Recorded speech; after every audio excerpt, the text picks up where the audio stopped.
lo que vamos a ver ahora es que así como el Padre es plenamente Dios, el Hijo también es plenamente Dios. Y para esto yo quiero que usted venga conmigo. ¿Por qué razón? Porque tenemos que entender lo que ya hemos estudiado hasta aquí, que es lo que vamos a ver ahora. Vamos ahora a ver que cada persona de la Trinidad es plenamente Dios. Es decir, que la persona de Cristo, si miramos solamente ahora mismo Juan capítulo 1, verso del 1 al 4, nos afirma con claridad que Jesucristo es Dios. ¿Qué nos dice? Nos dice, en el principio era el Verbo, y el Verbo era con Dios, y el Verbo era Dios. ¿Entiende? Es decir, es algo que nos tiene que quedar claro. ¿Qué dice? En el principio, es decir, ya en el principio ya estaba el Verbo. Y el Verbo estaba con Dios, y el Verbo era Dios. Es decir, que el Verbo que es Cristo, el Verbo es Dios. Es decir, ya por ahí nos está diciendo que Jesucristo es Dios. Pero fíjate, dice más, y por medio de Él todas las cosas fueron creadas, y sin Él nada de lo creado llegó a existir. En Él estaba la vida, y la vida era la luz de los hombres. En otras palabras, ¿cómo se menciona aquí a Cristo? Primeramente como el Verbo, como la palabra. Y Juan dice que Él estaba con Dios y que Él era Dios. Ahora se usa un término en el griego, y el término en griego que se usa es la palabra con la que se abre en el Génesis 1:1, que es la frase en el principio. En Génesis 1:1 dice, en el principio creó Dios los cielos y la tierra. Aquí se está diciendo ahora que Cristo, el Verbo, la palabra, en el principio también estaba con Dios. Quiere decir, y que Él también es Dios, y que todas las cosas por Él fueron creadas. Quiere decir que asimismo, como Dios el Padre estaba en el principio, Dios el Hijo también estaba en el principio. Que así como Dios el Padre creó, el Hijo también creó. Y que asimismo, como Dios el Padre es Dios, el Hijo también es Dios. Aquí nos demuestra rotundamente que el Hijo es Dios. ¿Por qué? Porque eso tiene que darnos claro, aunque hoy en día los testigos de Jehová quieren cuestionar la traducción. Han querido cuestionar la traducción de Juan capítulo 1, verso 1, queriendo decir que no dice era Dios, sino que es un Dios. Aún así, los eruditos del griego, ellos verdaderamente han demostrado que la traducción correcta es que era Dios, es decir, que es Dios. Tanto que los mismos testigos de Jehová han tenido que han dictado un escrito, un informe, diciendo que la traducción que ellos han hecho está incorrecta, aunque ellos no han renunciado a su postura al decir que Cristo no es Dios. Pero ¿sabes qué? Ellos mismos han tenido que decir que la traducción de ellos ha sido incorrecta. Eso quiere decir que ellos se han dado cuenta que lo que han traducido ha sido un error garrafal. Y esto demuestra que Cristo sí es Dios. Es Dios. En el principio era el Verbo, y el Verbo estaba con Dios creando, y el Verbo era Dios, hermano. Cristo es Dios. Ahora fíjense, otro texto que nos demuestra la deidad de Cristo lo vemos en Juan capítulo 20, verso 28, 27 y 28, donde vemos a Tomás. Vemos a Tomás cuando le traen el informe a los demás discípulos acerca de la resurrección de Cristo, y Tomás no lo cree. Y Tomás dice, si yo no viere la marca en sus manos, si no vieres el costado traspasado, entonces yo no creeré. Y vemos después que Jesús se le aparece a Tomás delante de él y le enseña las marcas de sus manos y su costado traspasado. Perdón. Y vemos la expresión de Tomás, ¿cuál es? En el verso 28. Señor mío y Dios mío. ¿Cómo le dice Tomás? Señor mío y Dios mío. Y una cosa aquí que marca algo tremendo es que en la narración podemos ver, en la narración que hace Juan, vemos una cosa. Jesús mismo no le llama la atención a Tomás, no reprende a Tomás por llamarle ni Señor ni Dios. No le dice: Tomás, esto lo que has dicho está mal. No le dice: Tomás, levántate, no me adores. No le dice nada de eso. No le dice: Tomás, yo no soy Dios. No le dice: Tomás, a mí no te has equivocado, adora al Padre. No, le dice: Tomás, perfecto.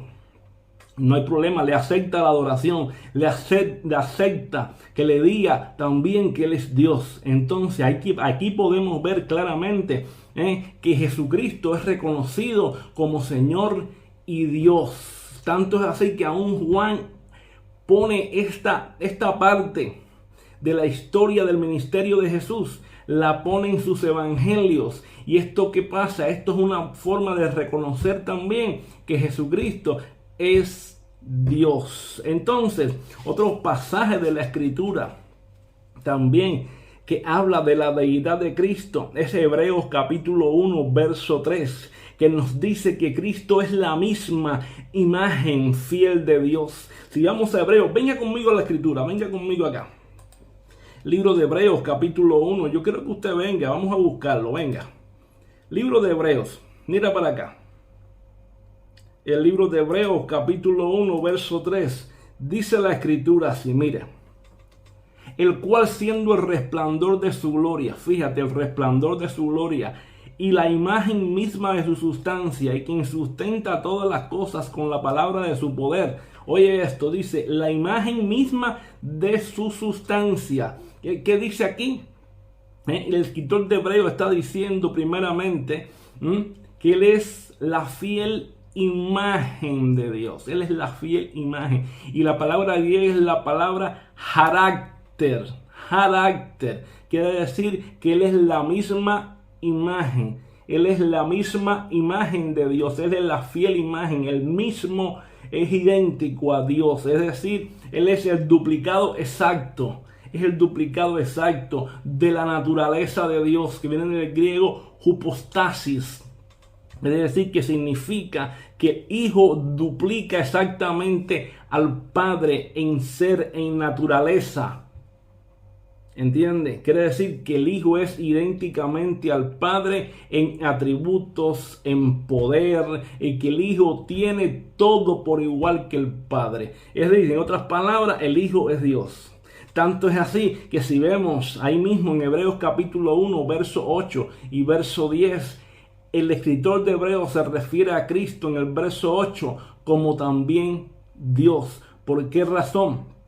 Porque toma Hebreos 1, pone en el verso 8 a un pasaje del Salmo 45, versos 5 y 6, que se habla de Dios, se refiere a Dios y le dice así respecto al Hijo, dice: tu trono, oh Dios, permanece por los siglos de los siglos. Y el Salmo 45, versos 5 y 6 dice: tu trono, oh Dios, permanece por los siglos de los siglos. Y el escritor de Hebreo le añade este texto inspirado por el Espíritu, dice, y del Hijo dice, que está diciendo que este texto del Salmo 45 está hablando de Cristo.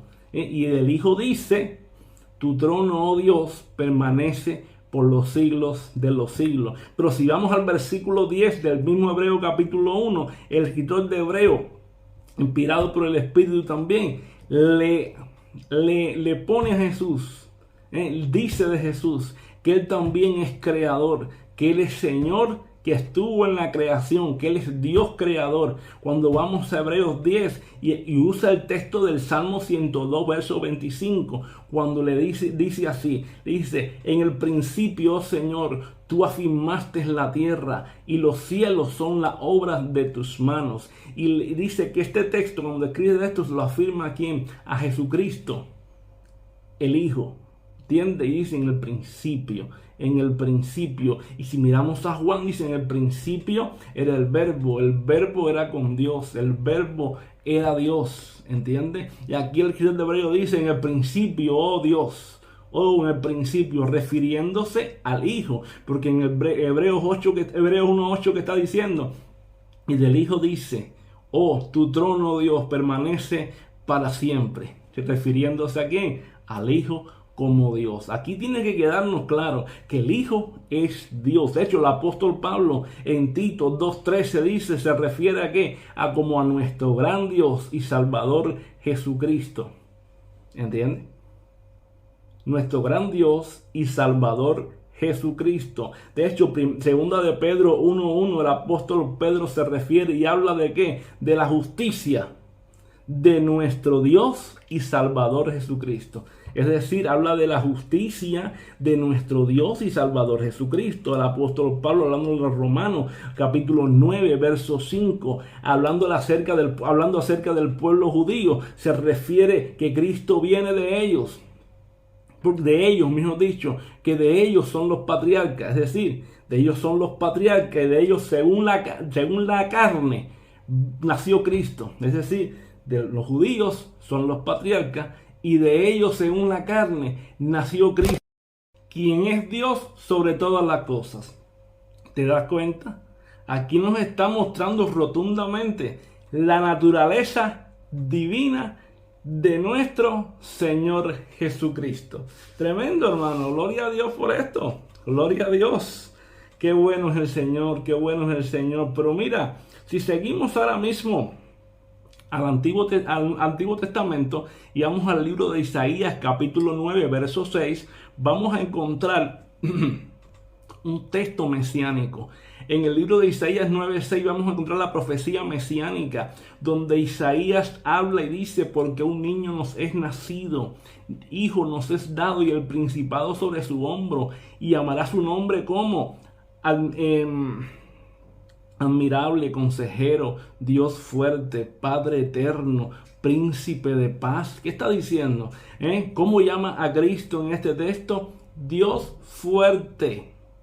Uno de los términos que le da a Cristo es el término de Dios fuerte y de Padre eterno. En otro término, se le llama a Cristo Dios fuerte. Entonces, ¿qué quiere decir esto? Esto quiere decir, hermano, que no puede quedarnos ningún vestigio de duda que Jesucristo es Dios. Pero si vamos a Isaías 43, vemos el texto donde se profetiza acerca de Cristo y de Juan el Bautista, donde está la aplicación similar a Mateo capítulo 3, verso 3, de prepararle el camino a Jehová.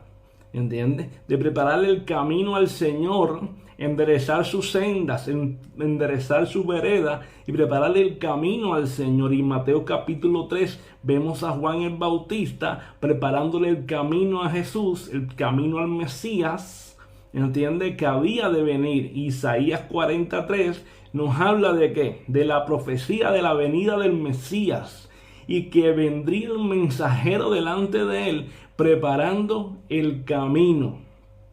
Y esa profecía se cumplió en Mateo capítulo 3, verso 3, donde Juan el Bautista le viene preparando el camino al Mesías. Esto nos está diciendo rotundamente cada vez más acerca de la divinidad de Cristo, así como Cristo es el Hijo del Hombre. ¿Por qué es el Hijo del Hombre? El Hijo del Hombre no se refiere al término de Cristo solamente humano, sino que es una profecía mesiánica de Daniel capítulo 7, verso 13, cuando Daniel ve al anciano de días que le da trono y dominio y reino. ¿A quién?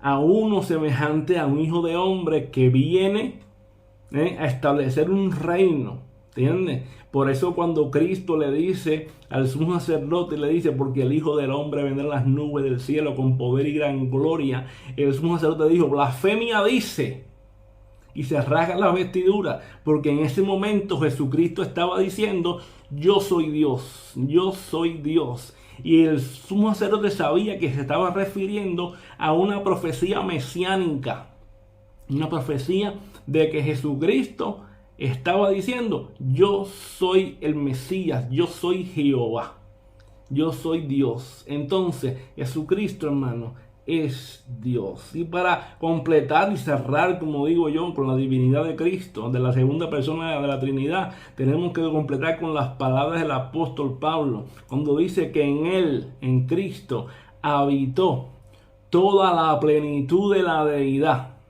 ¿Por qué razón? Porque en Cristo, hermano, habitó la plenitud de la deidad. Pero aún más, la palabra también nos enseña que Dios estaba en Cristo, reconciliando al hombre con Dios. Dios estaba en Cristo, no tomándole en cuenta a los hombres sus pecados. Hermano, tremendo. Y después hablaremos un poco más de cristología en otro mensaje.